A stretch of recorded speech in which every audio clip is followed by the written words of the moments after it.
સુરતના 4 ઝોનના લોકોને પાણી કાપનો માર સહન કરવો પડશે। 27મી મે વરાછાના અમુક વિસ્તારો સંપૂર્ણ પાણી કાપ રહેશે।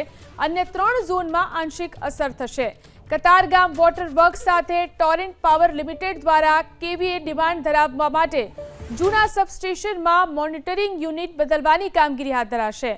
આ કામગીરીને કારણે મંગળવારે સવારે 9 થી સાંજે 5 વાગ્યા સુધી વીજ સપ્લાય બંધ રહેશે, જેની સીધી અસર પાણી પુરવઠા ઉપર પડશે।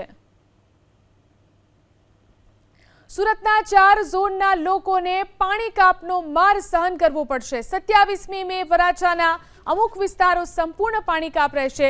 અન્ય 3 ઝોનમાં આંશિક અસર થશે। કતારગામ વોટર વર્ક્સ સાથે ટોરેન્ટ પાવર લિમિટેડ દ્વારા કેવીએ ડિમાન્ડ ધરાવવા માટે જૂના સબસ્ટેશનમાં મોનિટરિંગ યુનિટ બદલવાની કામગીરી હાથ ધરાશે। આ કામગીરીને કારણે મંગળવારે સવારે 9 થી સાંજે 5 વાગ્યા સુધી વીજ સપ્લાય બંધ રહેશે, જેની સીધી અસર પાણી પુરવઠા ઉપર પડશે।